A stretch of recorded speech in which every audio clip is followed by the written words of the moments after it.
ये सदगुरु का दरबार है, इसमें आप क्या लेने क्या मांगने के लिए आए? सदगुरु के पास क्या भंडार है, वो कौन सा भंडार लेके आए, वो अब क्या देने आए, ये भी तो जिनको मालूम है। तो आप मांगोगे, एक तो आपको मांगना नहीं आता, अगर दया करके वो दे दे तो तुम रखना भी नहीं सकते, तुम रख भी नहीं सकते।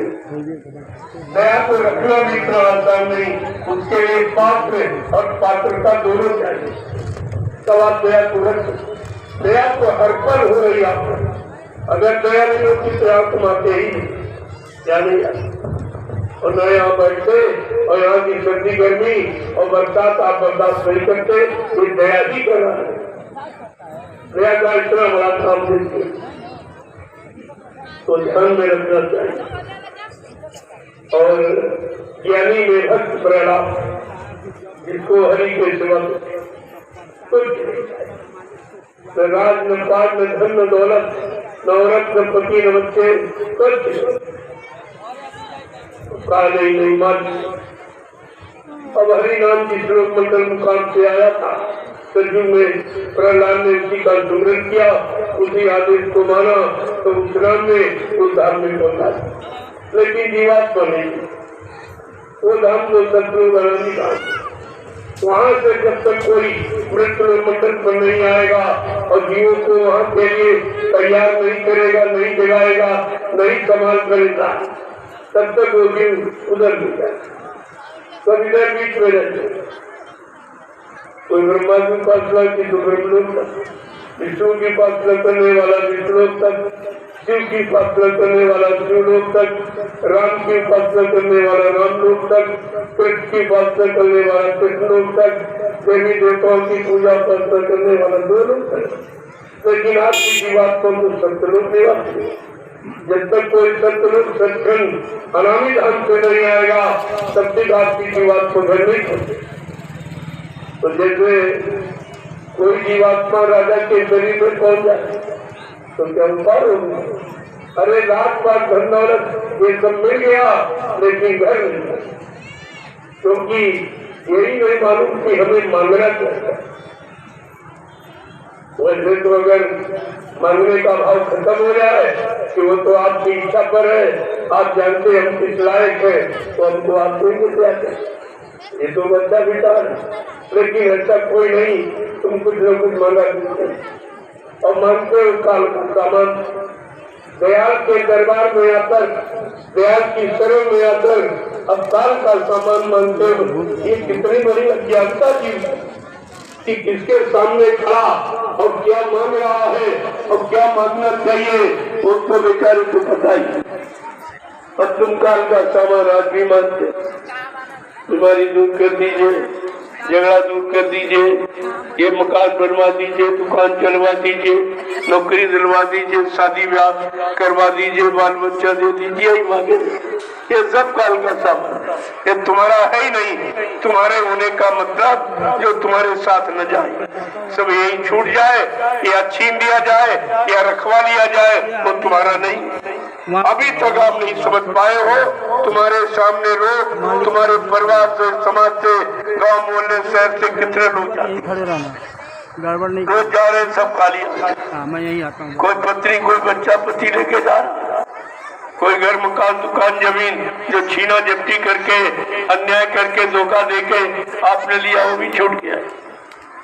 और जो लिया है वो तो कर्म भोगवा की, उसी के लिए आप बार बार ये 83,99,999 योनियों में आपको जन्म लेना पड़ेगा। इससे तो मुक्ति आपको मिली नहीं।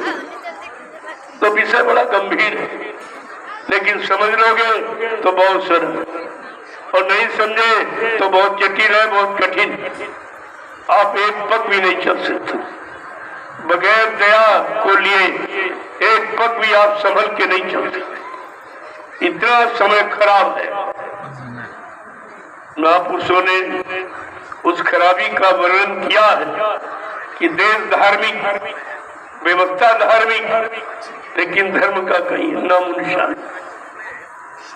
आज देश में धर्म की नैया कैसी डगर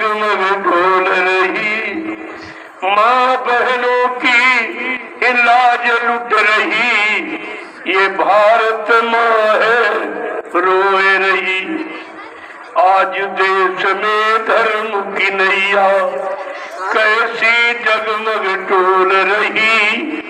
माँ बहनों की यहाँ लाज लुट रही, और भारत माँ है रोए रही।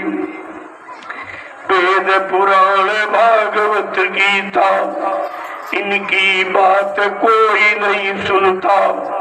गंगा यमुना सरस्वती अब पापों से अकुलाए रही। माँ बहनों की लाज लुट रही, भारत माँ रोए रही। आज देश में धर्म की नैया एक ऐसी जगमग डोल रही। माँ बहनों की लाज लुट रही, भारत माँ रोए रही। आया समय बड़ा बेढंगा, नाच रहा नर हो के नंगा। आया समय बड़ा बेढंगा, नाच रहा नर हो के नंगा। अंडा मुर्गा और शराब में सबकी मती बौराए रही। अंडा मुर्गा और शराब में सबकी मती बौराए रही। आज देश में धर्म की नैया कैसी जगमग डोल रही। माँ बहनों की लाज लुट रही, भारत माँ रोए रही। अब भी जागो चतन कुछ कर लो। महापुरुष क्या कह रहे हैं? ऐसे खराब समय भी मैं आपको जगा रहे कि अब भी जागो जतन कुछ कर लो। 84 का फेर बचा लो। मानो जन्म फेरी ना मिली है, बिरथा पूंजी जाए रही। अब भी जागो जतन कुछ कर लो। 84 का फेर बचा लो। देखिए कितनी बड़ी बात है। अब भी जाग जाओ और 4,84,00,000 इन नरकों के चक्कर जो लगा रहे हो, इससे छुटकारा पा जाओ। अब भी जागो जतन कुछ कर लो।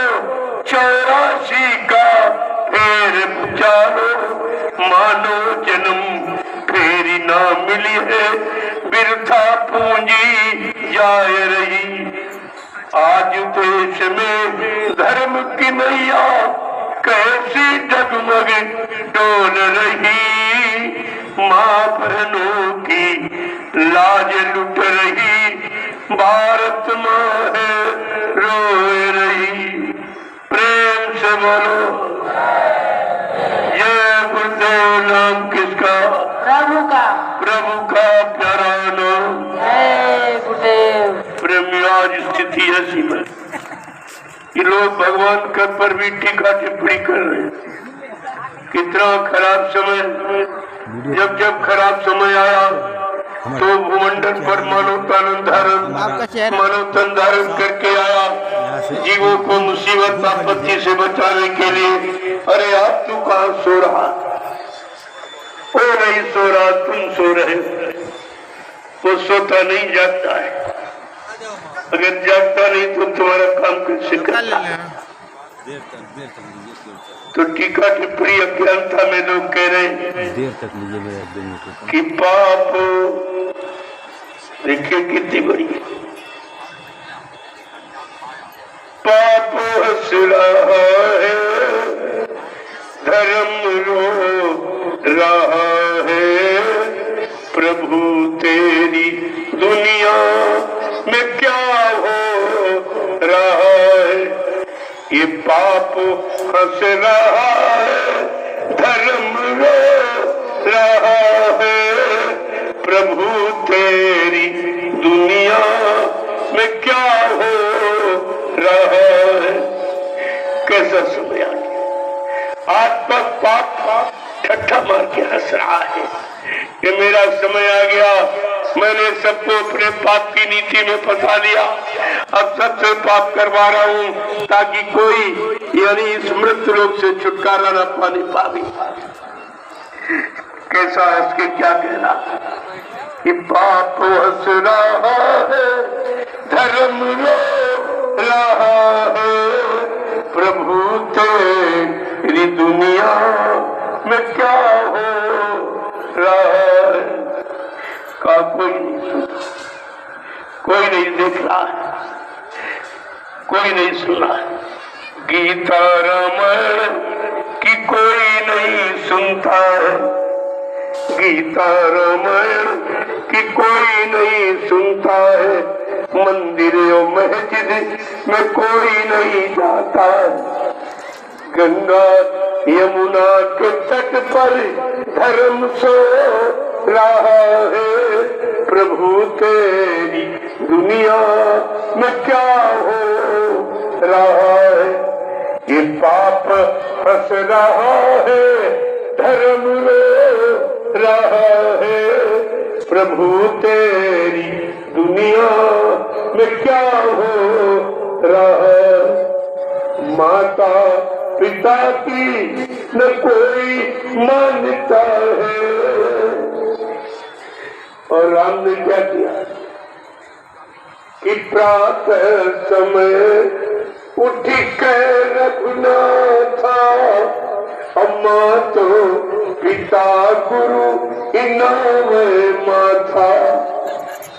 ये राम की मर्यादा कि सुबह प्रातःकालीन ब्रह्म बेला ब्रह्म मुहूर्त में उठकर भगवान राम माता पिता गुरु की पूजा करें। ये चेतन पूजा, भगवान माता पिता गुरु चेतन पूजा कर रहा और इंसान जल पूजा में लगा, कागज पत्थर पानी को। तुम तो भगवान की भी बात नहीं मानते। भगवान ने किया जिसको संतों ने यादगार के लिए करके बात को बताया, लेकिन आपने उनकी भी बात नहीं मानी। माता पिता की घर में कोई नहीं मानता है, अब तो हर घर में देखो नारी ही की चलता है। भाई और भाई का शत्रु हो रहा है, और प्रभु तेरी दुनिया में क्या हो रहा है। ये पाप हंस रहा है, धर्म रो रहा है, प्रभु तेरी दुनिया में क्या हो रहा है। कैसा समय आ गया, कोई किसी की सुनता ही नहीं। जबकि वास्तविक मानुष कहते हैं कि शिव दधीचे हरिचंद्र धर्म हेतु से इकट्ठे करेगा, और धर्म न दूसर हिसाब से समान, नियम पुराण उठाना। रामचरित मानस इस सत्य के समान दूसरा धर्म नहीं। लेकिन आज कलयुग में झूठे लेना, झूठे देना, झूठे भोजन, झूठ सारी झूठ की राजनीति वाला आगे झूठ की राजनीति क्या आपको लाभ देगी, क्या सुख देगी, क्या आनंद, क्या शांति प्रदान करेगी। इस पर मानव को विचार करना चाहिए। लेकिन आपको विचार शून्य हो गए हो, क्योंकि तुम्हारी बुद्धि से कुछ विचार चला गया, क्योंकि तुमने आहार ग्रहण किया। जैसा आहार वैसे विचार। जब आहार भोजन गंदा हो गया तो विचार भी आपके गंदे। इसलिए आपको शाकाहारी बनने की प्रार्थना। अब भी अपना आहार शुद्ध कर लो, विचार शुद्ध कर लो, कर्म शुद्ध हो जाएंगे तो आपको सजा नहीं मिलेगी, आपका नुकसान होगा। लेकिन नहीं माने तो नुकसान ही नुकसान तुम्हारे यहाँ। लाभ तो तुम्हारे से बहुत दूर चला। लेकिन महापुरुष अभी एक अवसर आपको दे रहे हैं कि भाई जाग जाओ, से जाओ, होश में आ जाओ, अभी तुम्हारा काम हो सकता, अभी वक्त है गुनाहों से तू तौबा कर ले, फिर न कहना हमने सुना था पैगाम। अभी आपके पास वक्त समय है और समय आपको दिया जाता, फिर भी चेत जाओ, जाग जाओ, होश में आ जाओ तो कुछ न कुछ तुम्हारा बन जाए। ये बनने वाली बात तो खत्म हो गई।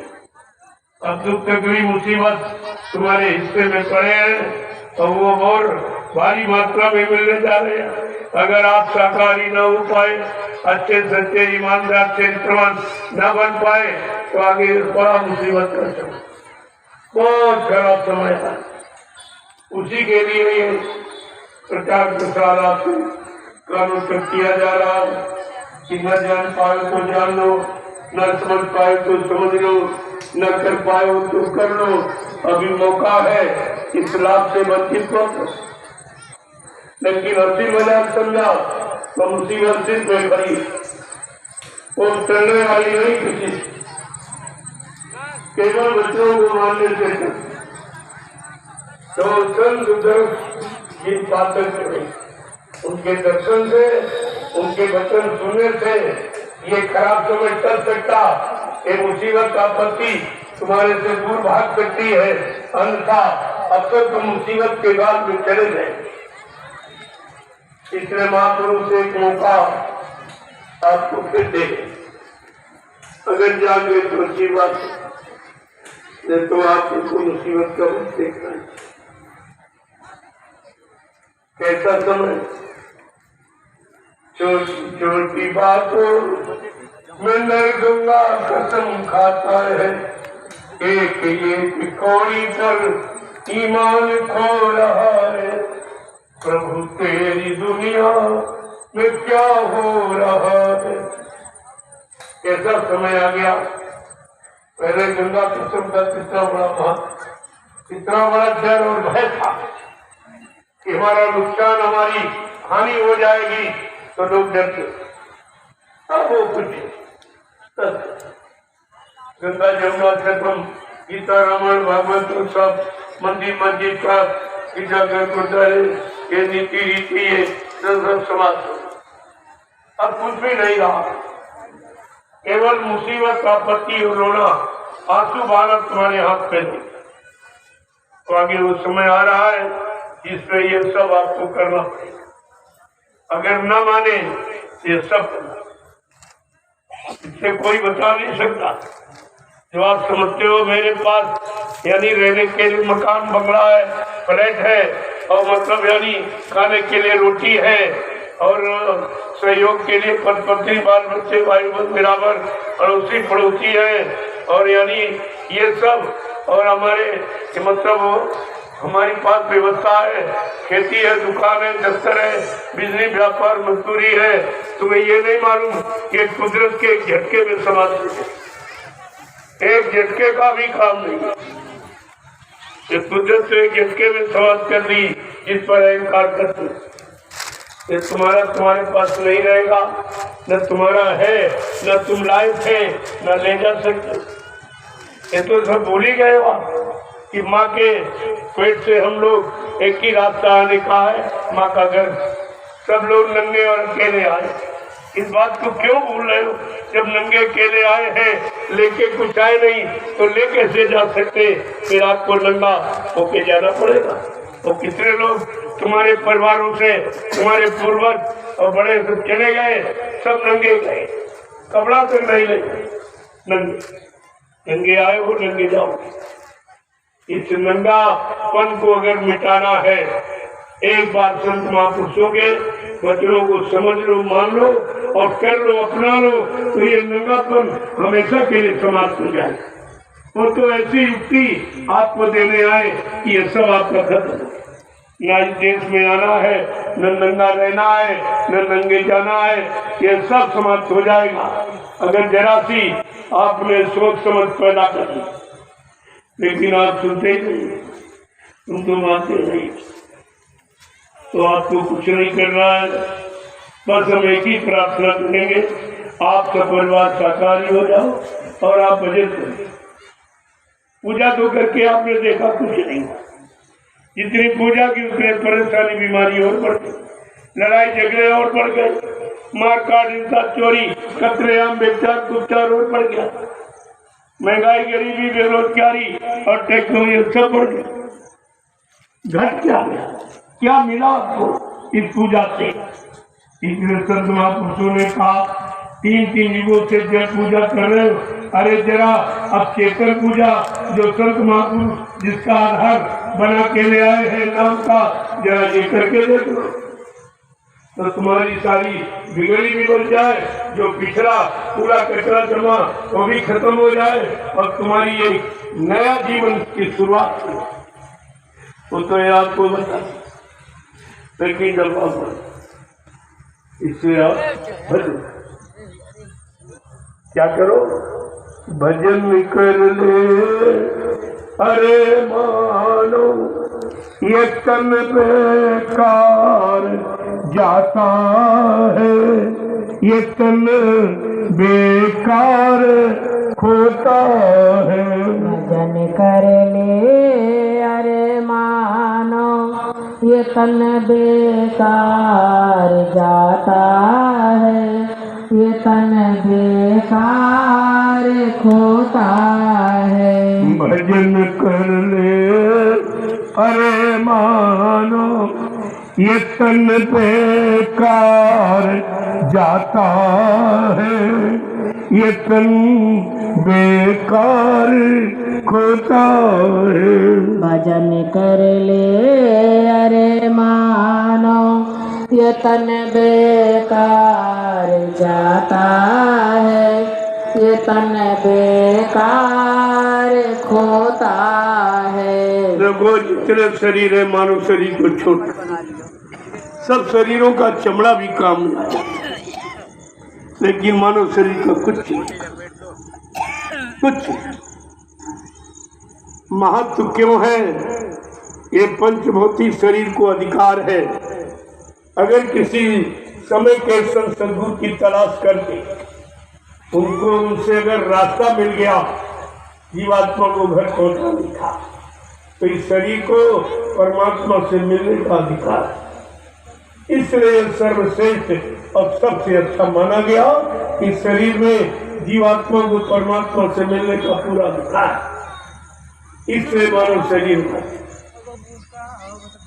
या तन का फल विषय न भाई, स्वर्गो स्वल्पयंत दुखदाई। इस शरीर का फल है जीवो प्राणियों, इस शरीर का फल विषय भोग नहीं, ये परमात्मा की प्राप्ति के लिए मिला। विषय भोगों में फंसकर अपने जीवन को, जीवन की शक्ति को खराब करने का नहीं है। लेकिन समझ में कितने लोगों को आया? अभी तक आपकी समझ में नहीं आया। और महापुरुष बराबर आपको इशारा करा, कहा ये तन का फल विषय, इस शरीर का फल विषय भोग है। मानव तन परमात्मा की प्राप्ति के लिए मिला। अब ये कितने लोग प्राप्ति कर चुके या कितने कर रहे या करने की तैयारी में है, ये भी तो आपको देखना है। तो कह रहे क्या? भजन कर ले अरे मानो ये तन बेकार जाता है, ये तन बेकार खोता है। ले अरे मानो ये तन बेकार जाता है, ये तन बेकार खोता है। बड़े सौभाग्य से तुमको मिली है दे मनुष्य की, बड़े सौभाग्य से तुमको मिली यह दे मनुष्य की। क्यों गफलत नींद में सोता, क्यों गफलत नींद में सोता, भजन से जी चुराता है, भजन से जी चुराता है। क्यों गफलत नींद में सोता, भजन से जी चुराता है, भजन से जी चुराता है। भजन कर ले अरे मानो ये तन बेकार जाता है, ये तन बेकार खोता है। भजन कर ले अरे मानो ये तन बेकार जाता है, ये तन बेकार खोता है। जिन्होंने मार मन डाला और इंद्री द्वार को रोका, जिन्होंने मार मन डाला और इंद्री द्वार को रोका, करे तब नाम का सुमिरन वही सतलोक जाता है, वही सतलोक पाता है। करे तब नाम का सुमिरन वही सतलोक जाता है, वही सतलोक पाता है। पिता माता असुत दारा में जीवन सब गया तेरा, पिता माता असुत दारा में जीवन सब गया तेरा। इसी जड़ता की ममता में ये पूंजी क्यों लुटाता है, ये पूंजी क्यों गंवाता है। इसी जड़ता की ममता में ये पूंजी क्यों लुटाता है, ये पूंजी क्यों गंवाता है। भजन कर ले अरे मानो ये तन बेकार जाता है, ये तन बेकार खोता है। भजन कर ले अरे मानो ये तन बेकार जाता है, ये तन बेकार खोता है। जय गुरुदेव। जय गुरुदेव। पहले प्रेमियों समझ लो भजन की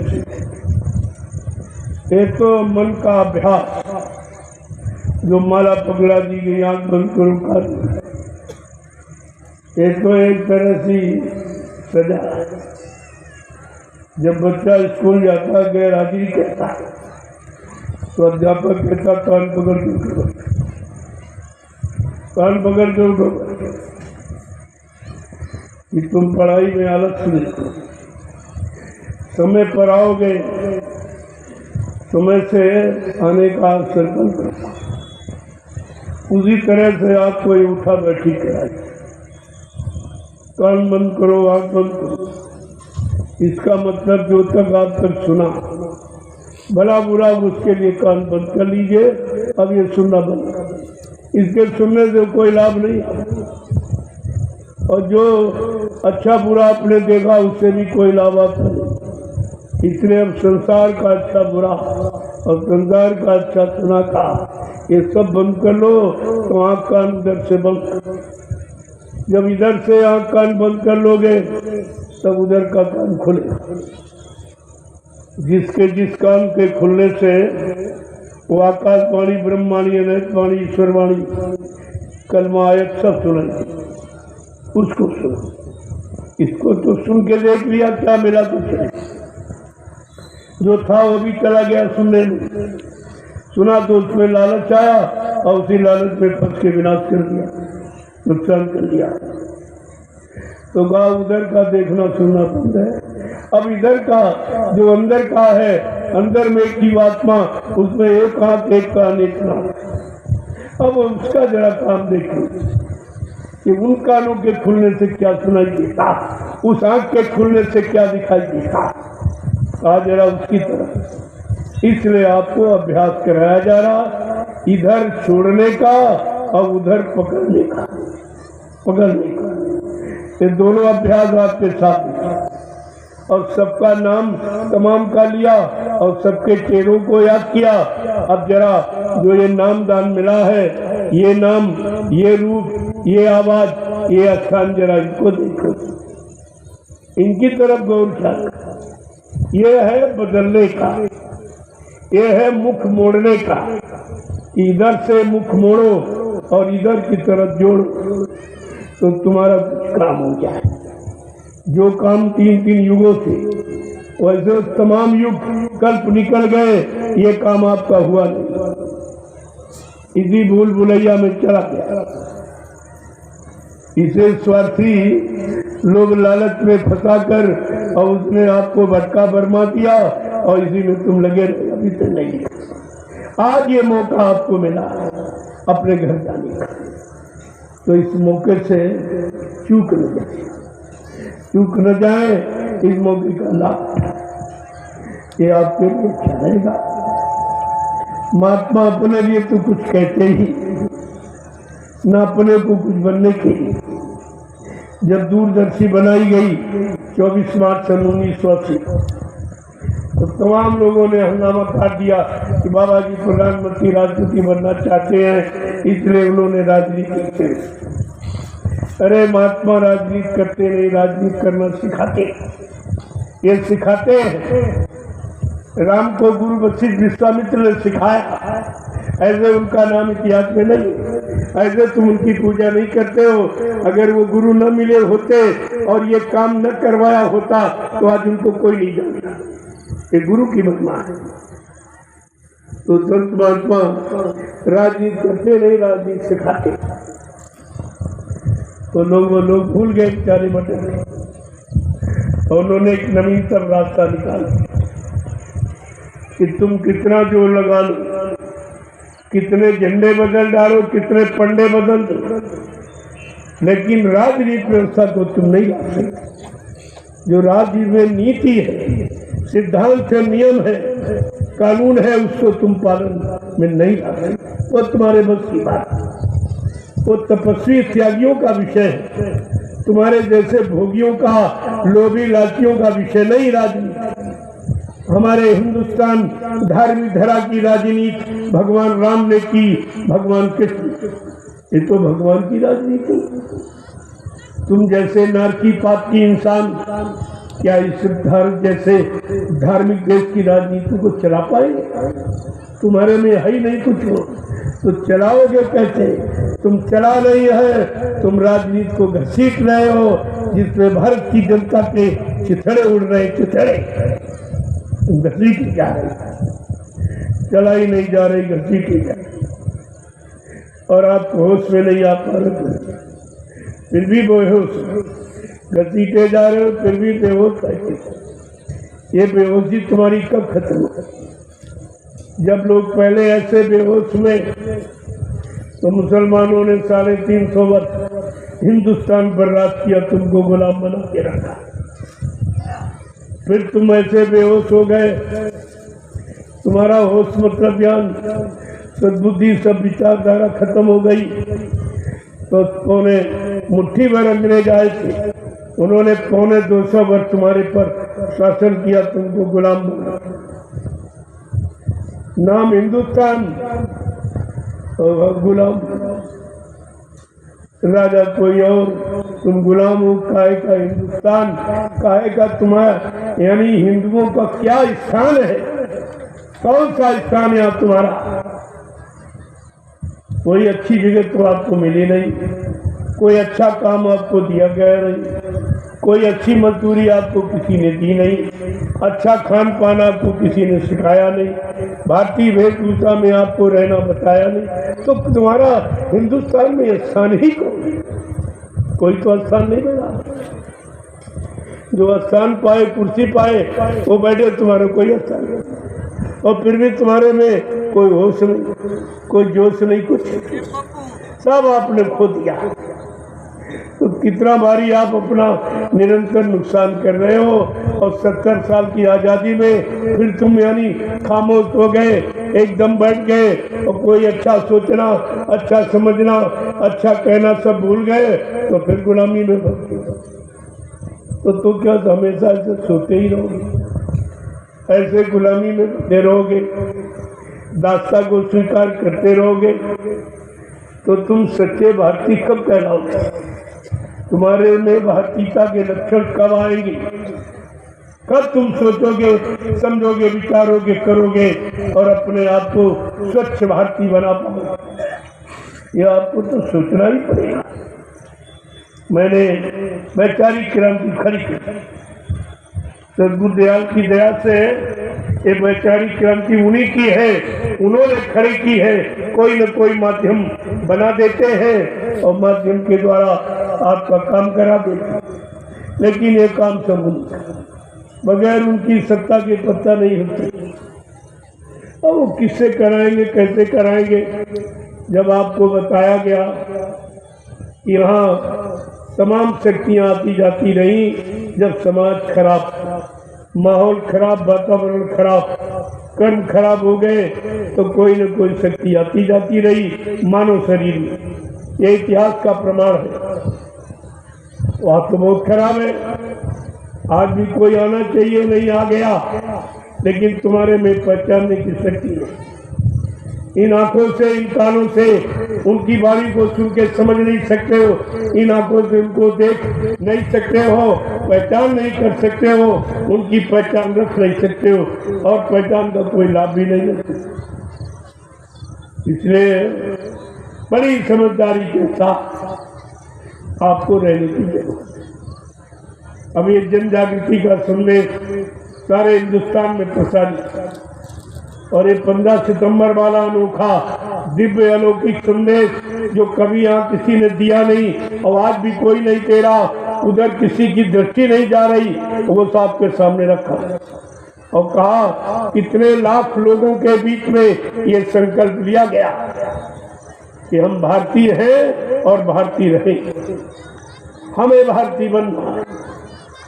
हम भारतीयता को भूल गए हैं, भारतीय संस्कारों को भूल गए, भारतीय संस्कृति को भूल गए, भारतीय आचरण, भारतीय खान पान, भारतीय सादगी की वेशभूषा हम भूल गए जो ऋषि मुनि महात्माओं ने हमें सिखाया था।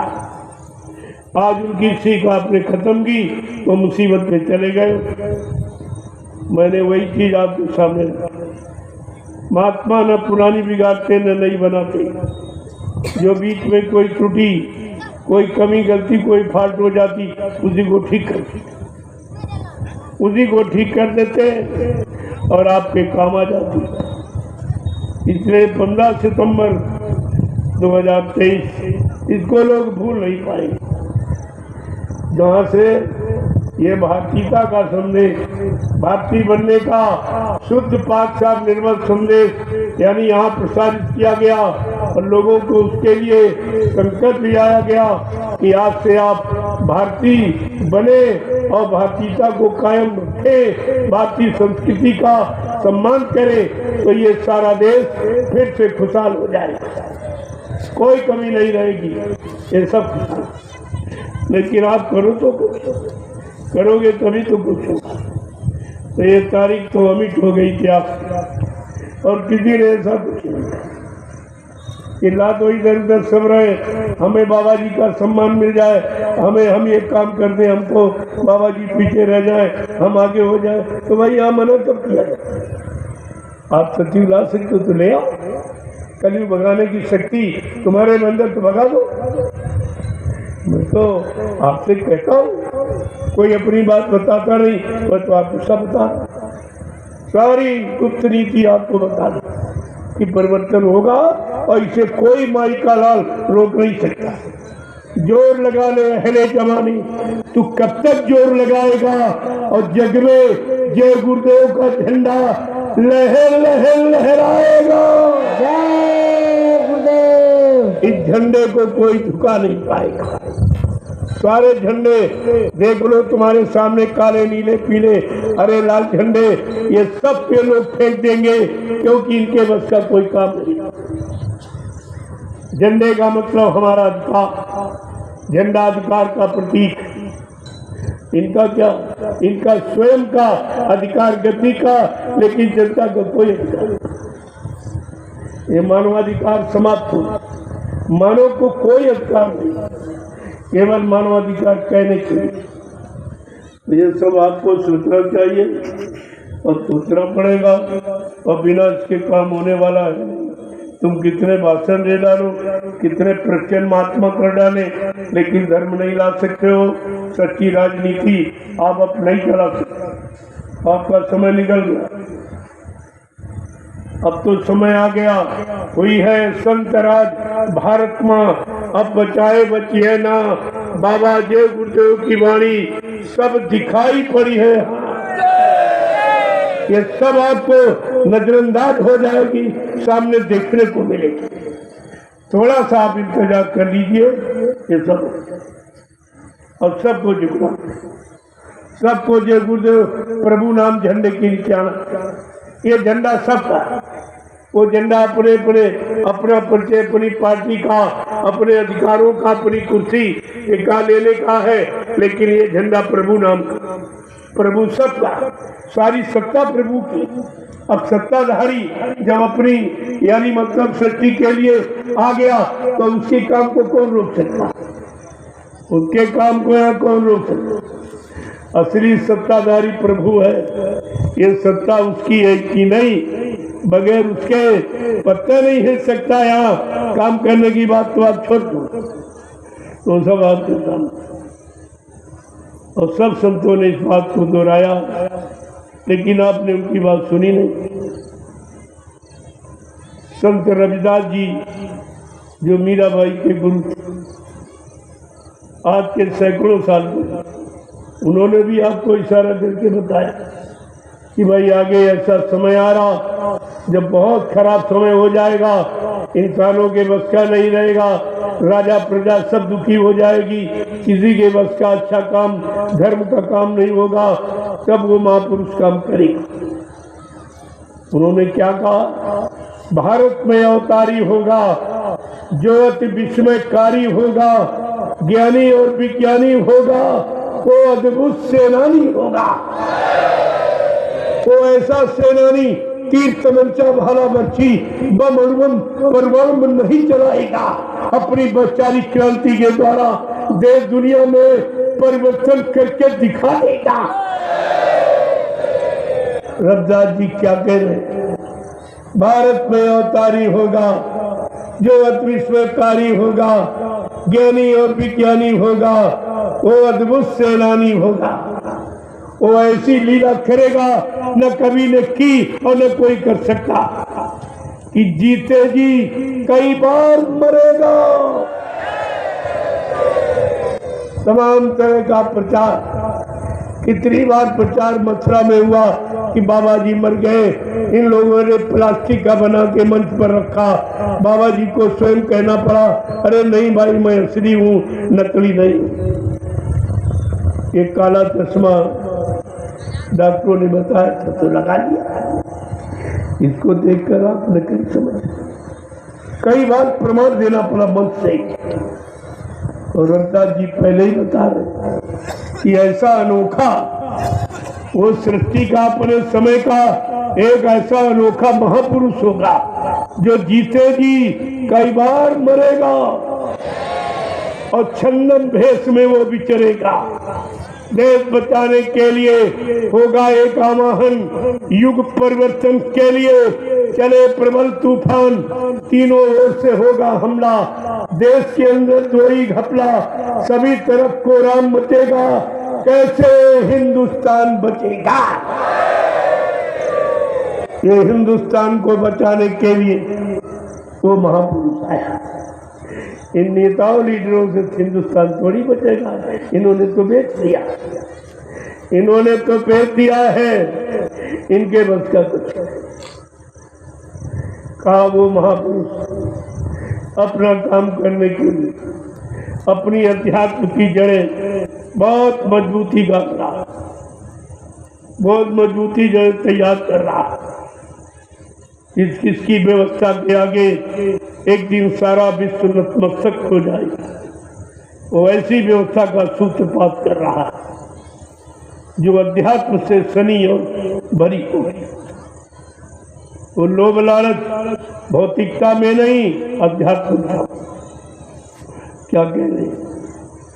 और जो लोग ये कह रहे हैं ये सब सजा के भागीदार होंगे। कौन कौन? जिसने भारत माँ सताई, जिसने इसकी करी लुटाई, किसी ने भारत माता पर अत्याचार, अनाचार, व्यभिचार और मांसाहार और हिंसाएं और ये सब करा रहा और भारत माँ की जय बोल रहा, ऐसा यानी मतलब गुनहगार वो सजा पाने का अधिकारी होगा। रविदास जी क्या कह रहे हैं कि जिसने भारत माँ सताई, जिसने इसकी करी लुटाई, कौन कौन? नेता, मंत्री और अधिकारी। जबकि 100 साल पहले नेता नाम नहीं था। महात्मा दिव्य दृष्टि होते हैं, वो अपनी जीवात्मा की दिव्य आंख स्त्री थर्ड आई से देख के बता रहे हैं कि उस समय सजा का भागीदार कौन होगा? नेता, मंत्री और अधिकारी। इनको जान बचाना होगा भारी। एक दिन ये सब मैदान छोड़ के भगेंगे, तभी तो इन्होंने अपना घोंसला विदेश में तैयार कर लिया। भारत की कमाई लूट करके सब विदेशी बैंकों में जमा कर दी। जब देश में खराब स्थिति आएगी तो मैं भाग के वहां चला जाऊंगा। अरे तुम्हें क्या मालूम तुम कैसे चले जाओगे? जिसके हाथ में तुम्हारी लगाम है, तुम अभी तो समझते नहीं। जब वो लगाम टाइट करेगा तब तुम होश में आ जाओगे। ये क्या हो गया? तो कहना कि क्या कि जब देश छोड़ के भगेंगे, अपने अपने घोंसलों में छिपेंगे, तो महापुरुष क्या बैठा रहेगा? वो क्या करेगा? ढूंढ ढूंढ कर बदला लेगा, सब हिसाब चुकता कर देगा। प्रेमियों कोई नहीं बचेगा। एक एक पाई का हिसाब ये गाड़ी कमाई ये भारत के मजदूरों की और किसानों की और छोटे कर्मचारी अधिकारी व्यापारियों की है। ये कोई हजम नहीं कर सकता। ना वो उसका प्रयोग कर पाएंगे, ना उनके बाल बच्चे। तमाम तो मर गए और पैसा रह गया। लेकिन बाबा जी ने क्या वादा आपसे किया? मैं वो सारा धन निकाल के ले आऊंगा, देश सेवा में लगाऊंगा। ये भारत में सजग दिखाई देगा, सबके सामने सतयुग आपके खड़ा हो जाएगा। लेकिन मेरे पास युक्ति है, मैं दूरदर्शी व्यवस्था के द्वारा वो सारा धन निकाल के विदेशों से। भारत गरीब नहीं बनाया गया और तुमको अज्ञान रखा गया। तुम्हें कुछ नहीं बताया गया कि भारत की कमाई कहाँ जमा, जिसका ब्याज भारत की जनता को नहीं मिल रहा। अगर ब्याज मिल जाए तभी भारत बैठ के खा सकता। इतनी तुम्हारी कमाई। अरे सोने की चिड़िया, इतिहास झूठ थोड़ी है। इन्होंने इतिहास को भी झूठा कर दिया। इतिहास कह रहा भारत सोने की चिड़िया है और रहेगी, इसे कोई मिटा नहीं सकता। लेकिन एक आम इंसानों के बस का नहीं है। वो भी ये सब लोभी लालची, ये सब लोभी लालची इनके बस का नहीं। ये बाबा जी का वादा है, वो इसको ले आएंगे और आपको सत्युग दिखा देंगे। तुम्हारे सबके सामने खड़ा ऐसे सत्युग किसी के चिल्लाने से थोड़ी आ जाए। उसकी तो योजना है, उसकी भूमिका है, उसकी व्यवस्था है, उसकी कोई नीति रीति है। ऐसे थोड़ी कहने से हमने कहा भाई जो लोग कह रहे तो ले, मैं कब मना कर रहा। तुम्हारे पास अगर है लाने की युक्ति तो कोई पहचान संजू कहाँ रह रहा तो ले वाला उसको।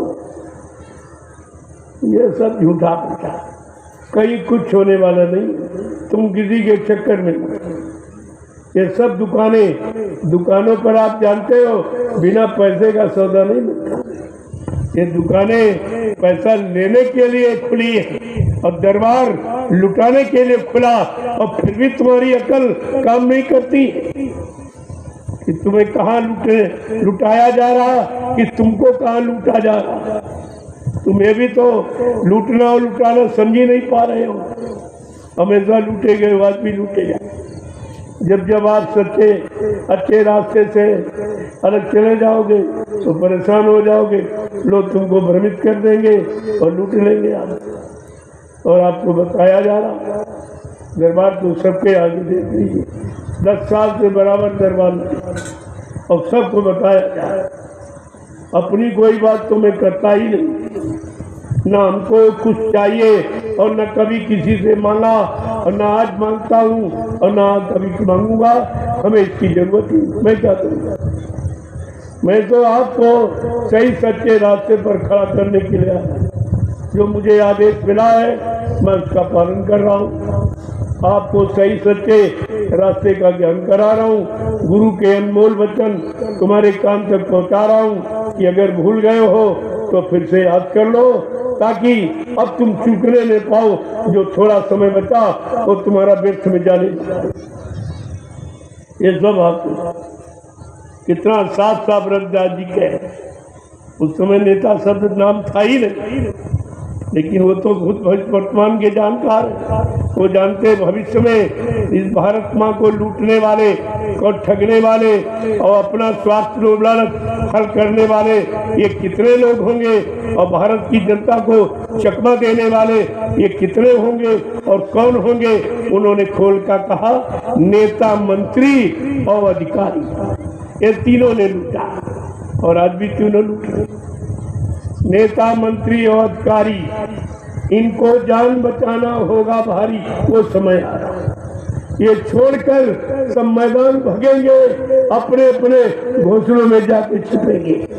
लेकिन महामुरुख बैठने थोड़ी आया है, वो क्या कर रहा है वो सब पता लगा रहा है। यही लीला है, पता लगा रहा, ढूंढ ढूंढ कर बदला लेगा।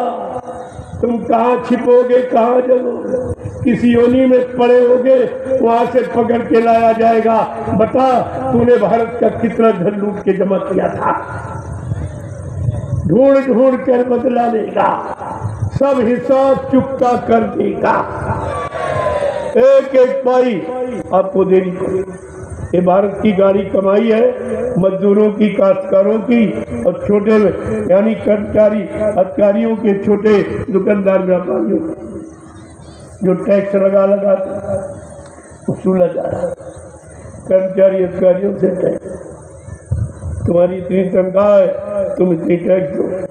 लेकिन नेता पर कोई टैक्स लगा? उनको भी तो तनख्वाह मिलती है, उन पर कोई टैक्स लगाया गया? क्या वो देश के नागरिक नहीं है? क्या प्रजातंत्र में उनको भी ये देने का अधिकार नहीं है? लेकिन कोई कहने वाला नहीं, कोई जमाने नहीं खोलना। तो ये सब लूटपाट वो समर्थकों नहीं देख रहे, लेकिन उनको वो महापुरुष देख रहा जो ये काम करने आया। उसकी नजरों में से आप छिप नहीं सकते। तो सब ऐसा थोड़ी है, मुझे देख नहीं रहा तो क्या कैसे रहा, आपको बता कैसे रहा। अब उनको भी इशारा कर रहा कि अब भी जाग जाओ, आपके लिए लोग उसको निकाल के ले आओ। और ये भारत के यानी मतलब तो भारत 7 पुस्तक बैठ के खा सकता। इतनी आपकी कमाई है कि 7 पुस्तक अगर कुछ न कोई काम करे और फिर भी रोटी कपड़ा मकान सब मिलता रहेगा। इतना और 2 सन का ब्याज तो नहीं मिलता। अगर ब्याज मिल जाता उसी से ये महंगाई गरीबी खत्म, ये सब समाप्त हो। सारी महंगाई तो केवल नेपाल के बैंक में जो भारत के सारी कमाई लोगों ने चुरा के छिपा के जमा कर दिया, अगर वो निकाल दिया जाए तो ये भारत की गरीबी दूर, एक कर्जा सब खत्म।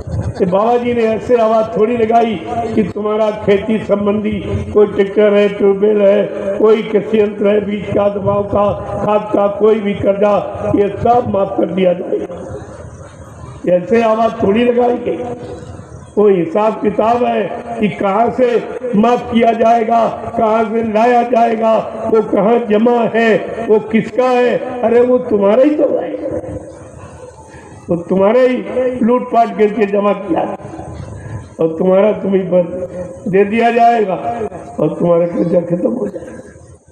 लेकिन ये तो महात्माओं को हंसी मजाक समझते, लेकिन समय आ रहा है तो इनकी अकल ठिकाने हो जाएगी, सबकी अकल ठिकाने। ऐसा मत सोचिए आप, ये तो सबके लाभ की बात। मैं तो अभी अन्य महात्माओं की बात बता रहा हूँ, अपनी नहीं। मैं नहीं कह रहा हूँ, मैं उनके वचनों को दोहरा रहा हूँ। देखो उन्होंने क्या क्या कहा, क्या क्या एक कहा और क्या क्या करने के लिए कहा। अगर तुम कर सकते हो तो उनके पहले तुम ही कर दो, तो सबको मौका दे। नहीं तो अपनी बात कोई बताता, अपना गुप्त राज सब छिपा के रखते। हम तो खोल के कह रहे कि जितना धन विदेशी बैंकों में जमा आप ले आइए। मैं नेपाल बैंक की केवल बात, अभी स्विट्जरलैंड है और जापान है और मतलब अमेरिका है और इटली है और मलेशिया, इनका तो अभी हमने नाम ही नहीं लिया, इनका तो अभी नाम ही नहीं लिया। तो ऐसा मत समझो आप किसी के पास योजना है, भूमिका व्यवस्था है, सभी होता भी के साथ कह, ऐसे थोड़ी। हम महात्माओं को कौन पहचाने, उनकी नीति रीत को कौन समझेगा, तो कैसे करेंगे और कब करेंगे। ये कहा था कि बच्चा मेरी दूरदर्शी व्यवस्था के आने का समय और दिन तारीख सब निश्चित है। जब तक वो दिन तारीख नहीं आ रही, आपको मौका दे दिया गया। आप अच्छा से अच्छा करना चाहते हो कर लो, और बुरा से बुरा जो भी तुम्हारी इच्छा है, अपनी तमन्ना मुराद पूरी कर लो। आगे तो राज कुछ और व्यवस्था बन गई, राज की व्यवस्था ही पलट जाएगी। ये नाम सब बदनाम हो गए, ये नाम खत्म हो जाएंगे। नए सिरे एक नवीन व्यवस्था का सूत्रपात होगा, एक अच्छे सच्चे चरित्रवान ईमानदार समाज का निर्माण होगा। आवाज तो उसकी लग लगी, और वो खूनी क्रांति के द्वारा नहीं, वैचारिक क्रांति। किसी को मारा काटा सताया नहीं जाएगा, जबरदस्ती यानी उसको मोड़ा नहीं जाएगा। अपने सच्चे विचारधारा से, सच्चे विचारों से उन सबके विचारों को बदल दिया जाएगा और सब सच्ची सुख शांति पा जाएंगे। तो कोई बाकी नहीं रहेगा जो इसमें ना जाए। तो इसको तो खोल के कहा जा रहा कि कोई देशवासी ये न कह पाए कि हमको बताया नहीं गया कि हमको क्या करना है। उस परिवर्तन के लिए हमें कैसी तैयारी करनी है, कैसे तैयार होके खड़ा हो जाना उस समय तक, जब तक वो घड़ी आए। तो इसीलिए तो आपको पहले से तैयार किया जा रहा है। अभी अगर कर दिया जाए तो किसके सिर पे ये सज्जू का सेहरा बांध दिए। है कोई ईमानदार, है कोई चरित्रवान, यानी मतलब है कोई त्यागी तपस्वी, है कोई शाकाहारी सदाचारी ब्रह्मचारी जिस पर ये सत्यु का सेहरा बांध दिया जाए। तो आपको तो विचार करना चाहिए। ये तैयारी होगी, तैयार हो जाएंगे। आप जितनी जल्दी तैयार हो जाओ उतनी जल्दी काम हो जाए। अभी एक लंगोटी का इशारा किया, उसी में लोग इधर उधर होने लगे, जबकि इसमें कोई खर्चा नहीं, कोई खर्चा नहीं है।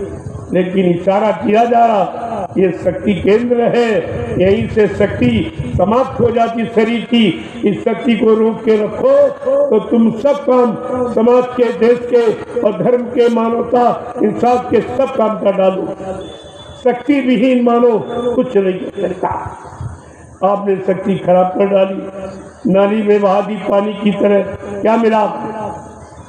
इसलिए अब भी जागो, चेतो, होश में आ जाओ। एक इशारा किया जा रहा, इस इशारे में एक तीर से हजारों निशाने। शारीरिक लाभ तो मिलेगा ही, आध्यात्मिक लाभ भी मिलेगा, लोक परलोक का लाभ मिलेगा, मानव शरीर का लाभ मिलेगा, मानव शरीर में बैठी जीवात्मा का उद्धार कल्याण में सहयोग मिलेगा। एक तरह से नहीं, बहुत तरीके से लाभ आपको मिलेगा। जय गुरुदेव, जय गुरुदेव। देखो पहले समझ लो कि भजन किसे कहते हैं। जब समझ लोगे तो आसान होगा। भजन किया नहीं जाता, भजन होता है। जब किया गया तभी तो होने लगेगा। जब करोगे अभ्यास पक्का हो जाएगा तो बिना जपे जपो नाम अपने आप निकलेगा। जब ये श्वासों पर अंकित हो जाएगा और श्वास कभी रुकती नहीं तो माला आपकी कभी नहीं रुकेगी। ये श्वासों की माला ये धारण करना। तो पहले इस माला से अभ्यास कर लो, फिर ये नाम श्वासों पर अंकित हो जाए तो 24 घंटे जाप होगा। अजपा जाप इसी को, बिना जपे जाप। तुम सो रहे श्वास तो चलती और जैसे तुम्हारी माला घूमती वैसे श्वास आती जाती। एक ही तरीका है दोनों। अभ्यास तो इसलिए कराया जा रहा ये नाम श्वास पर अंकित। उठते बैठते सोते जागते खाते पीते काम करते नाम ना बिसरे, ये नाम भूलना नहीं। तो आप नाम आप में और आप नाम में हो जाओ। फिर बस कहो नहीं क्या, जब लय हो गए तो काम बन गया। वो नाम में शक्ति है, वो घसीट के ले जाएगा, जीवात्मा पहुंचा देगा। ये अभ्यास तो महापुरुषों ने इशारा करके कुछ कहा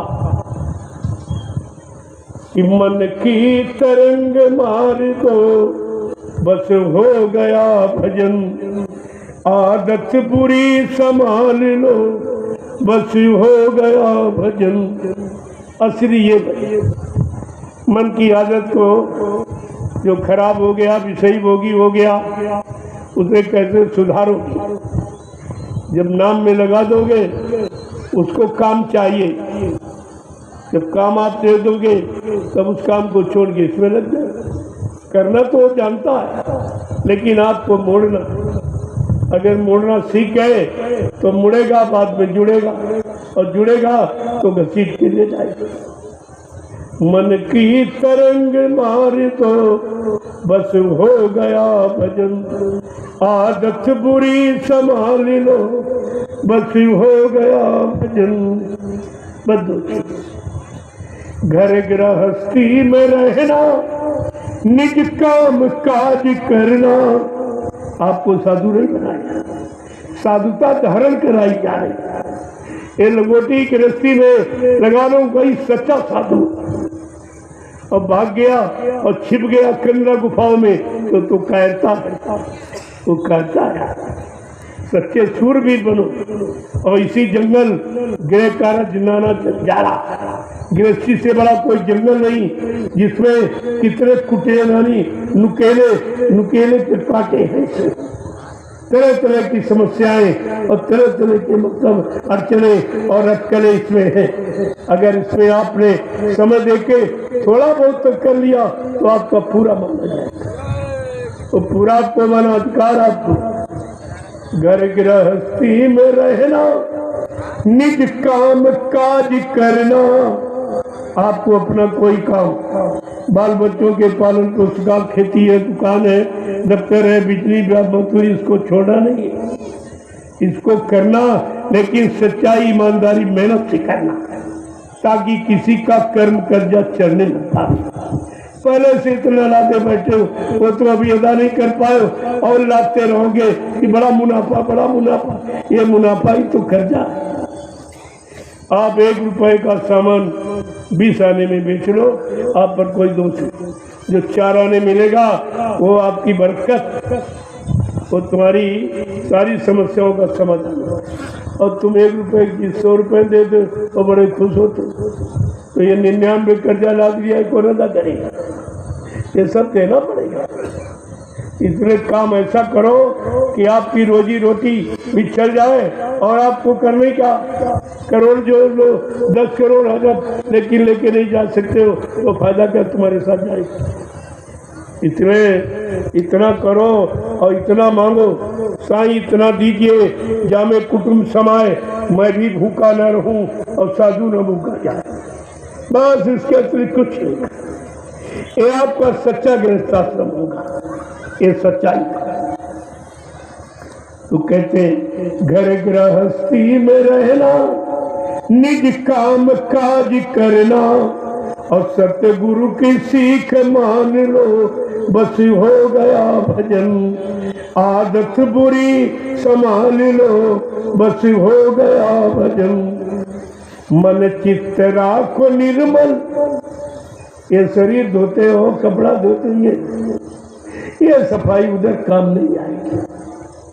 मन चित्त राखो निर्मल ये धो, और ये सत्संग सरता के जल से धोया जा सकता, और यहाँ कुछ नहीं।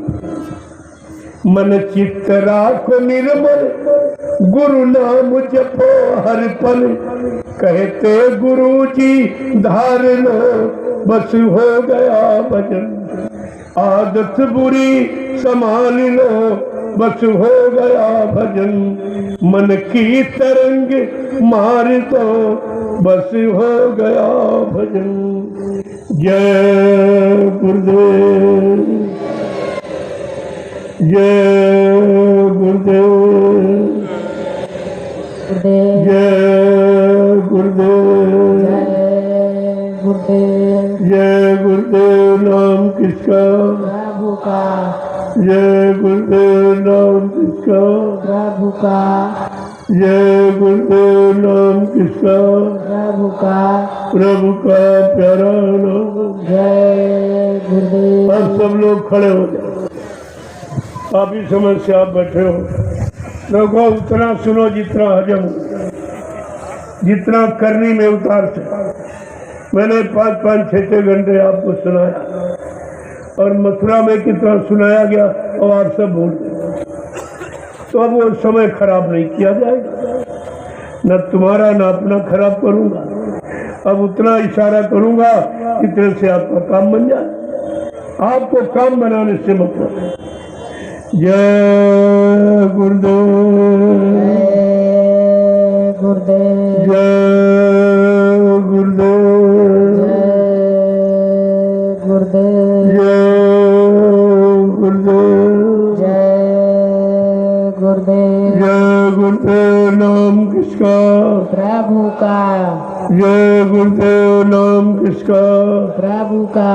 प्रभु का प्यारा नाम। जय गुरुदेव। जोर से बोलो, जय गुरुदेव। सब मिल बोलो, जय गुरुदेव। बोलना होगा, जय गुरुदेव। अभी से बोलो। जय गुरुदेव। दुख दर्द हरेंगे, जय गुरुदेव। सब कष्ट मिटेंगे, जय गुरुदेव। सुख शांति भी देंगे। जय गुरुदेव। सबके दाता, जय गुरुदेव। सबके मालिक, जय गुरुदेव। प्रेम से बोले। जय गुरुदेव। ये नाम नहीं इंसान का, ये नाम है प्रभु का। ये काम नहीं इंसान का। ये काम है प्रभु का। अब ये इंसानों के बस का काम नहीं रहा, चाहे राजनीति हो, चाहे धर्म नीति हो, चाहे परिवार नीति, समाज न्याय प्रेम को दी, इन सारी नीतियां इनसे अलग हो, और ये नीतियों से अलग खड़े। अनीति में चले गए, धर्म में, मतलब यानी स्वार्थ लोभ लालच में डूब गए, तो इनसे काम नहीं होगा।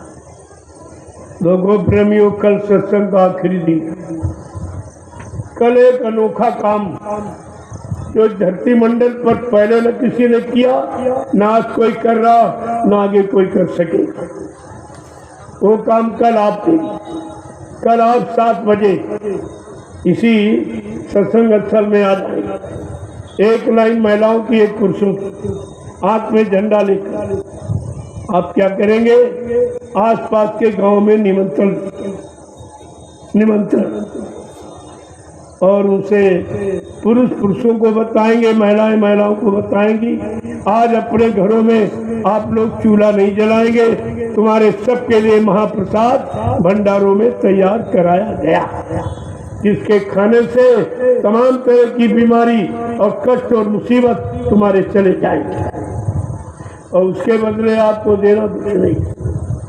ये देने वाला दरबार नहीं, देने वाला, ये काम किसी के बस का नहीं है, क्योंकि आप भोजन उसको कराते हो या निमंत्रण उसको देते हो जिसने आपको निमंत्रण दिया या आपको भोजन कराया हो। लेकिन ये कैसा विधान है? ये है सतयुग का विधान कि सतयुग में सबको रोटी पूछा नहीं जाएगा तो तुम परिचय के हो, कि जात बिरादरी के हो कि नहीं, तुम हिंदू हो कि मुसलमान, या गरीब अमीर के कुछ सबको रोटी और सबकी बेटी की सुरक्षा। ये दो बिंदु है, ये हमारे दो बिंदु, एक सबको रोटी और सबकी बेटियों की सुरक्षा। और आपको चाहिए क्या? जीवन के लिए रोटी और लाज और इज्जत के लिए बेटी की सुरक्षा। और आपको क्या चाहिए? ये दो बिंदु न तो किसी नेता ने पकड़े और न किसी महात्मा धर्म, ये सब इससे अछूते, इनकी उधर दृष्टि नहीं जा रही कि असली काम क्या है। ये दो बिंदु है और मैं करके दिखा रहा हूँ। मैं कोई भाषण स्पीच नहीं, आपको जो देने जा रहा हूँ और जो काम करने जा रहा हूँ, जो परिवर्तन होने जा रहा उसकी जानकारी देना, और मैं कुछ नहीं करता।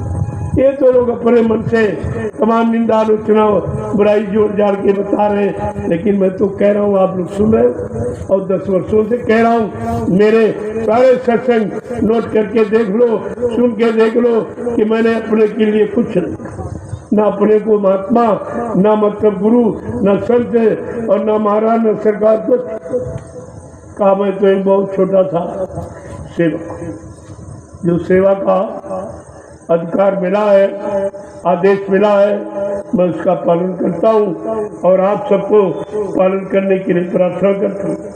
मैं तो और कुछ नहीं कहता, मैंने और कुछ कहा ही नहीं, जो कहता हूँ सामने कह रहा हूँ। और सबके हित की बात, ये आलोचना बुराई का विषय यहाँ नहीं।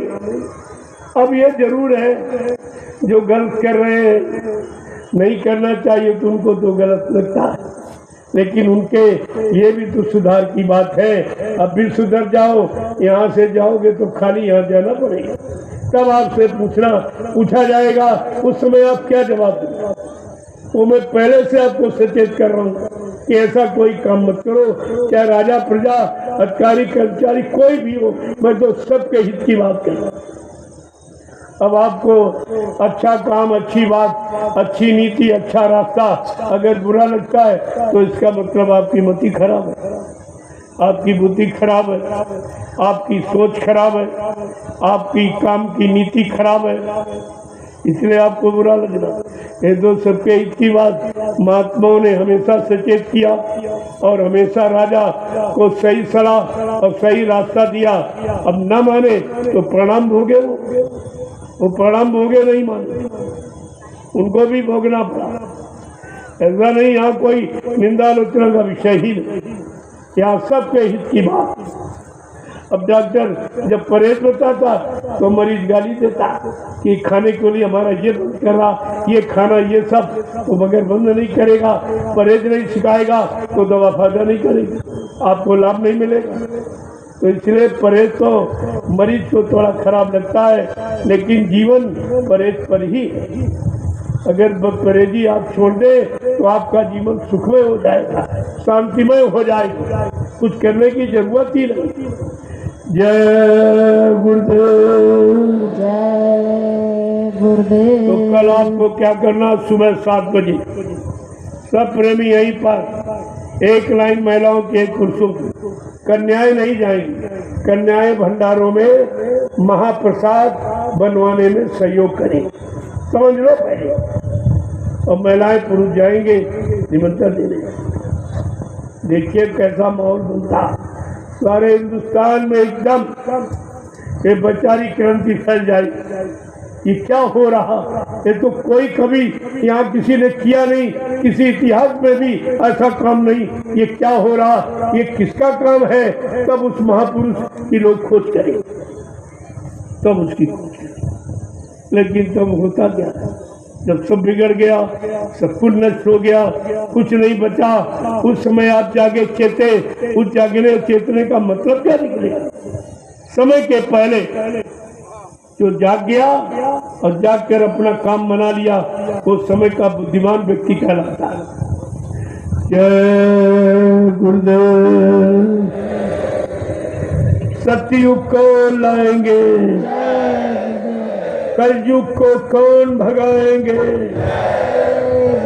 विश्व में सुख शांति कौन लाएंगे, मानो मानो में प्रेम कौन सिखाएंगे? ये भी काम कोई नहीं कर रहा। ये सब बिल्कुल अनोखा काम आपके सामने। अब आप एक काम करिए कि देखो ये तो उत्सव सबका हर प्रेमी का, इसीलिए आप आए हो, तो इसका लाभ लेने के लिए आपको अपनी गाड़ी कमाई कुछ खर्च करनी चाहिए। एक कार्यक्रम किसी एक व्यक्ति का, एक जिले का नहीं, पूरे हिंदुस्तान का, और सबको इसमें सहयोग करना चाहिए, तब तो आपको इसका लाभ मिलेगा। तो अपनी गाड़ी कमाई का कुछ हिस्सा वो कार्यालय बना हुआ वहाँ जमा कर, मैंने कह रखा ये तुम्हारे लिए नहीं दे रहे, ये इस कार्यक्रम के लिए, इस कार्यक्रम का लाभ लेना चाहते हैं, इनको भी मिल जाए, इसलिए ये खर्चा तुम अपने बाल बच्चों में मत करना, न तुम्हारा भारी नुकसान हो जाए। इस कार्यक्रम में करना, अगर बच जाए तो कोई सामान, नहीं तो सीधे आश्रम भिजवा दो। वो जो 3 आश्रमों का निर्माण नैमिषारण्य में हो चुका है, और अभी एक नया आश्रम, दयाल आश्रम आपका हरदोई में जो निर्मित किया गया है, उसका काम होना है, वहाँ आपका बचा हुआ धन पहुँच जाएगा। तो इस कार्यालय अगर आप 50-50 रुपए दे इतने लोग, ये कार्यक्रम ऐसे हो जाएगा। कोई ज्यादा भार नहीं, 50 रुपए तो पान बीड़ी तम्बाकू में थूक देते हो, दारू में तो और ज्यादा खर्च करते हैं। अगर 50 रुपए में कोई परमात्मा ना देगा, कितना आपका सरल। इसलिए ये लाभ सबको लेना चाहिए, और उसका कार्यालय में दे दीजिए आप, तो आपका परमात्मा में लग जाएगा। इस कार्यक्रम में ये व्यवस्था सब आपके लिए की गई, छाया में बैठने के लिए, और ये मंच है, ये आपका राष्ट्रीय मंच है, सारे राष्ट्र में संदेश जा रहा, इसलिए भी तो तुम्हारा, इसकी भी सुरक्षा और टूट फाट होती रहती है, उसमें आपका लग जाएगा तो अच्छा रहेगा। और ये साउंड सर्विस आपको संदेश कानों तक स्पष्ट पहुंच जाए, ये आप ही के लिए किया है। रात भर आप उजाले में रहो, ये लाइट की व्यवस्था हो, कितना तेल खर्च हो रहा, ये सब बिजली का, ये सब आप ही के लिए किया है। कितने भंडारे चल रहे, आपको भोजन करा रहे, लेकिन एक पैसा आपसे नहीं मांगता, कोई मांगता नहीं है। तो इसलिए 50 रुपए तो कुछ नहीं, आप 5-7 दिन से भोजन कर रहे हो, इसका प्रयोग कर रहे हो, तो अगर 100 रुपए रख लो तो 500 तो ऐसे हो जाते। तो मैं 500 तो नहीं कह रहा, मैं तो 50 ही कह रहा हूँ। बहुत छोटी सेवा हर व्यक्ति कर सकता है, और कर दीजिए। क्या कार्यालय में तो बचा हुआ धन मेरे पास आ जाएगा, मैं उसको नैमिषारण्य वहाँ यहाँ नहीं, क्योंकि यहाँ लोग ले लेते करते नहीं, तो सीधे जितना अन्न बचा भंडारों में आप उसको एक जगह इकट्ठा कर दो, और नया आश्रम, दयाल आश्रम जो जहाँ सेवा चल रही है, लोग अभी वहाँ निर्माण कार्य करेंगे, आपका उसमें लग जाएगा, तो आप पहुँचा दीजिए। देखो एक कार्यक्रम आपका आजमगढ़ में 20, 21, 22 अक्टूबर 3 दिवसीय कार्यक्रम आजमगढ़ में, अभी आपको बता दिया जाएगा स्थान बता दिया जाएगा, और राजमणि यादव उनके यहाँ ये कार्यक्रम रखा है। आजमगढ़ के प्रेमियों को समय से पहुँचना चाहिए कि आप कार्यक्रम चिल्लाते थे, आपके लिए बिना मांगे दे दिए। वहाँ की व्यवस्था, नज़दीक के जितने जिले हैं ये सब देखेंगे, सब लोग भंडारा लेके पहुँचे। दिव्यानी भंडारा आपका आजमगढ़ का तो है ही, गोरखपुर का है, देवरिया का है, ये नज़दीक जितने भी हैं ये सब लोग भंडारा लेके पहुँचे। और प्रेमी 3 दिवसीय कार्यक्रम होगा, आध्यात्मिक नवीनतम संदेश 3 दिवसीय प्रसारित होगा। 20, 21, 22 अक्टूबर ये तारीखें नोट कर लीजिए।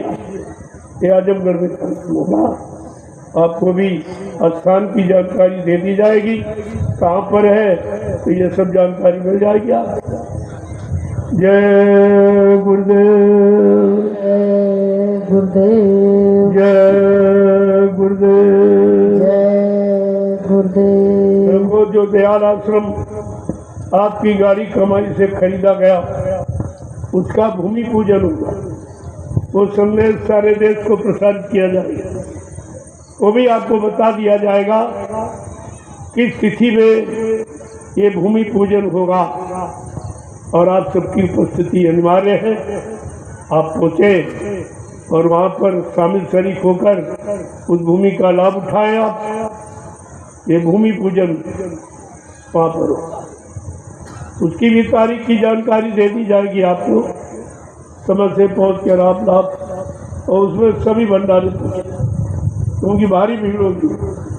उधर पश्चिमी जो मतलब जिले हैं जहाँ संगतें एक एक जिले में यानी मतलब 50-50, 60-60 हजार प्रेमी, वो 6 जिले हैं।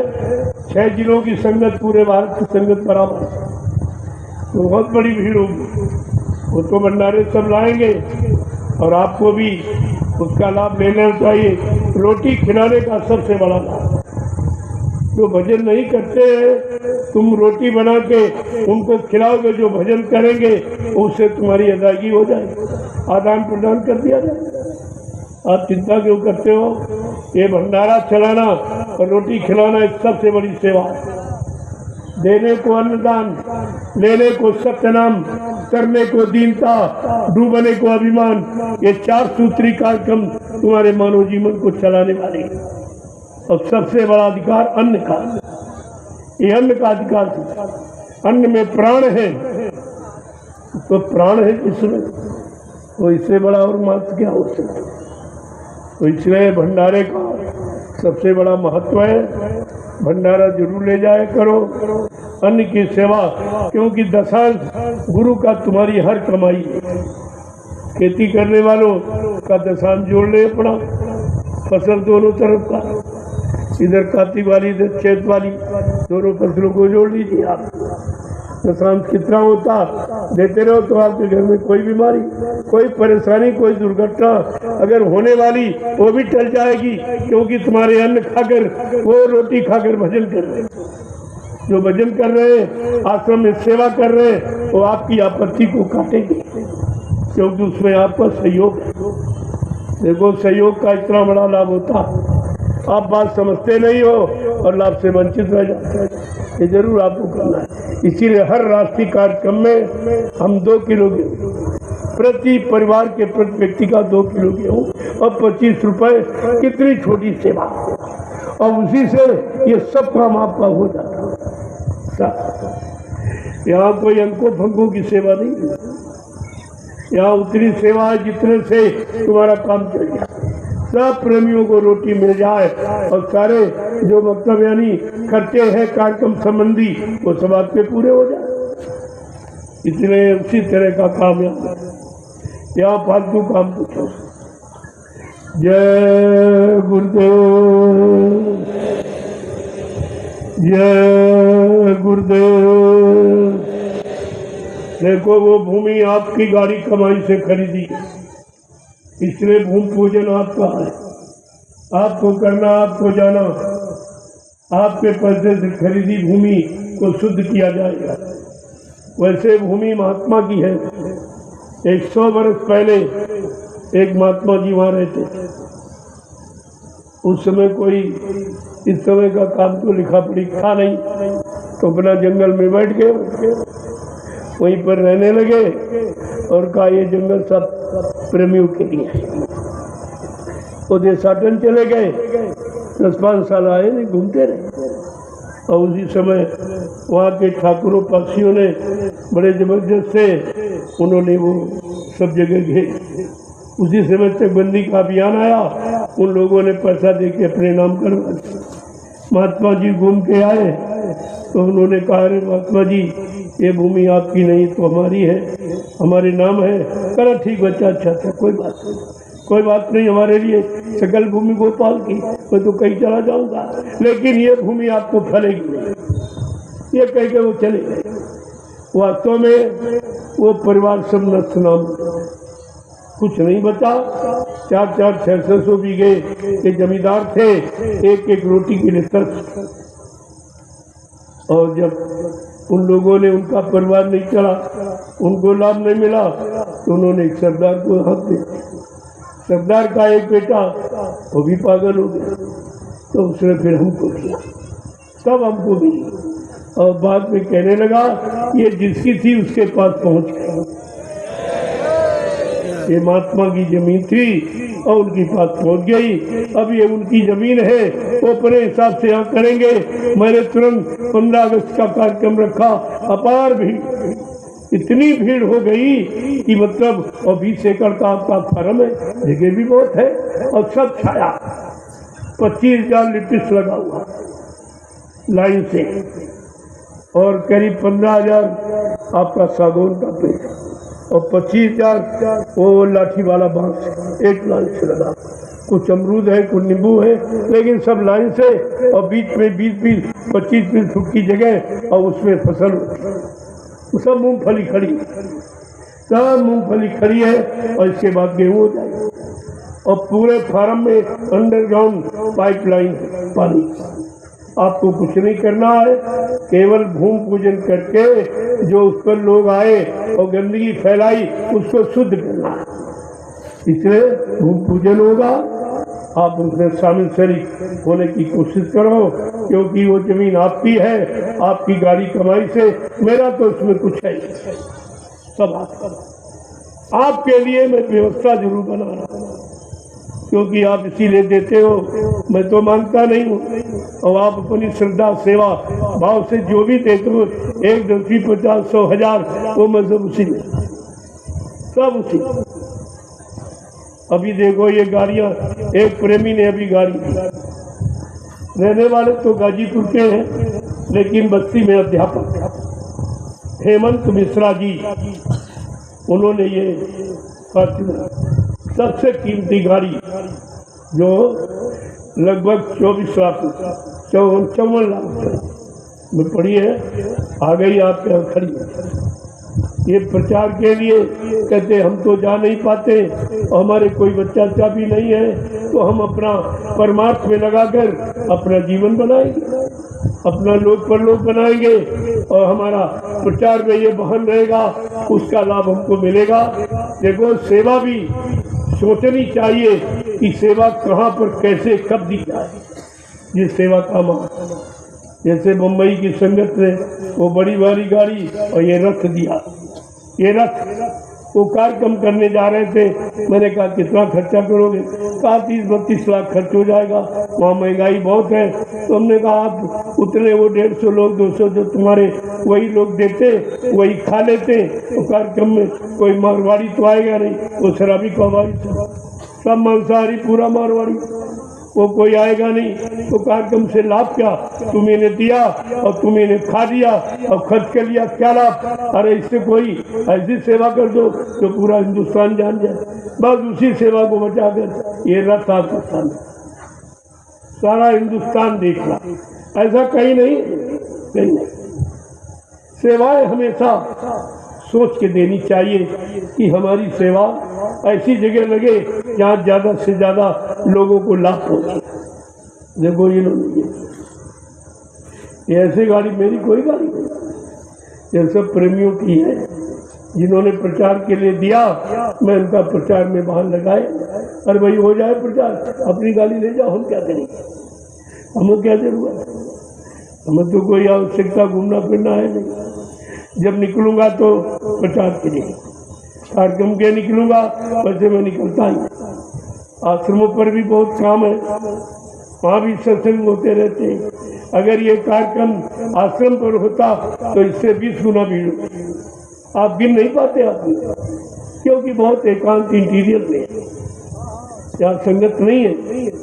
यहाँ होना तो जरूरी था, जहाँ कुछ नहीं वहाँ पर अलग जगाओ आप, वहाँ धर्म चिराग जल जाएगा तो कोई न कोई जितने बुझे चिराग वो भी जल जाएंगे, उनका भी काम हो जाएगा। जय गुरुदेव।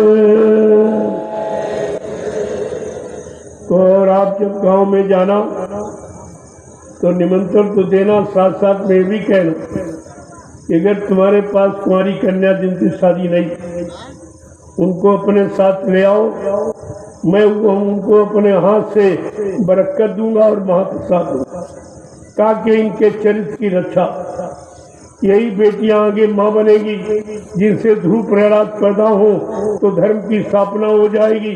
अच्छे सच्चे चरित्रवान सूरवीर पैदा होंगे तो देश का कल्याण हो जाएगा। ये बहुत बड़ा काम है, लेकिन अभी किसी की दृष्टि उधर नहीं जा रही।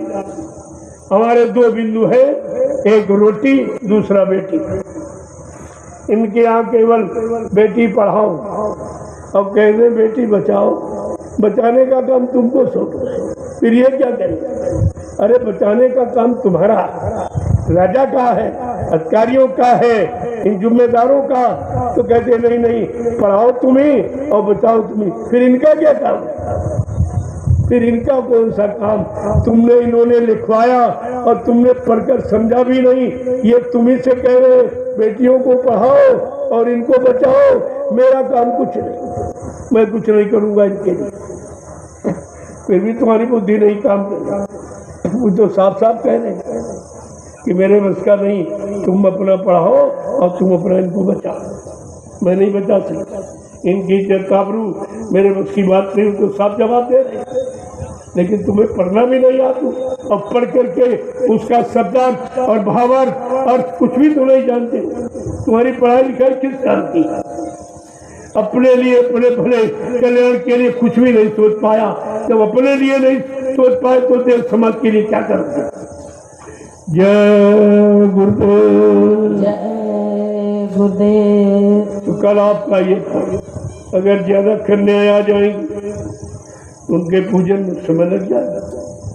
समय मिलेगा तो छोटे मंच पर ये तब तक समेट लेंगे आप, क्योंकि इनको निकलना भी है परसों सुबह निकलना। दूरी 500-600 किलोमीटर नैमिषारण्य की दूर जाना है, इसलिए आज इसको समेट लें और जल्दी से समेट कर अपना सामान लोड करो और परसों सुबह निकल सकते। कल तो ये कार्यक्रम हो जाएगा कन्या पूजन, और ये ग्रामवासियों को महाप्रसाद मिल जाएगा। रोटी सब्जी दाल चावल तो घर में रोज ही खाते, लेकिन ये भोजन नहीं है, महाप्रसाद, जिसके खाने से तमाम बीमारी, तमाम कष्ट मुसीबत चले जाएंगे। और वो आपने अपने तौर तरीके से खाया तो तमाम बीमारियों को, झगड़ों को निमंत्रण दे दिया आपने। उस भोजन से तो लाभ, भोजन नहीं, महाप्रसाद। अभी समझा दिया जाएगा तो किस तरीके से क्या कहना है, कैसे जाना है, करना है, ये अभी सब बता दिया जाएगा। जय गुरुदेव। अब आप लोग लाइन से खड़े हो जाओ, मैं आपका दर्शन कर लूँ और आपको प्रणाम करूँ। और ये इलायची दाना महाप्रसाद, इसको ले जाओ, मिला के रखो संभाल करके। इलायची दाना रामदाना नहीं है, इसमें कुछ भरा गया, इसमें दुआ दया सदगुरु दाता दयालु की भरी, वो तुम्हारा काम करेगी। अगर शाकाहारी रहोगे तो पूरा लाभ मिलेगा, ये सब समय तुम्हारी मदद करेगा। जय गुरुदेव नाम और नाम के द्वारा ये काम, ये दोनों आपके। और ये झंडा गड़ा हुआ, उसकी परिक्रमा करना मत भूलिए। दोनों क्या, तीनों टाइम करो, सुबह शाम दोपहर। अगर ज्यादा बड़ी बीमारी, ज्यादा बहुत बड़ा भूत प्रेत नहीं जा रहा तो आप वहीं बैठ जाओ घर, या कौन सा काम करते। रोटी आपको बनी बनाई मिल रही, कोई आपको चिंता नहीं कि सब्जी नहीं, कि दाल नहीं, कि चावल नहीं, कुछ आपके पास कोई यहाँ काम तो है, यहाँ कोई सेवा भी नहीं है। तो कम से कम वही अपना काम पूरा कर लो, वही झंडे के पास बैठ जाओ और थोड़ी थोड़ी देर में चक्कर लगाओ, ये भूत चला जाए। इसको जाना पड़ेगा।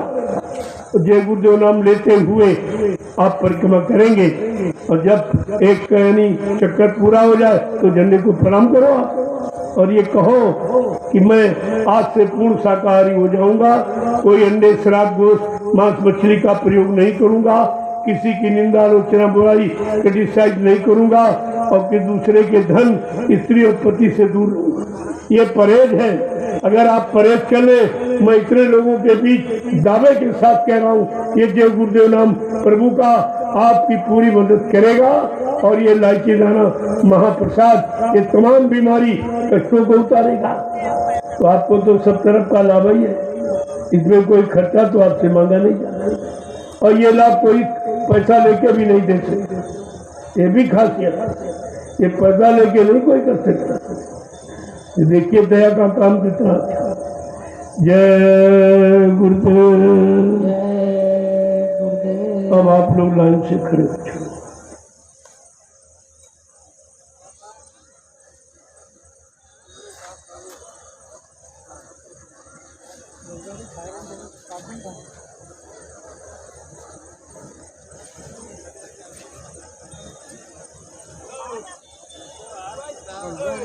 खाए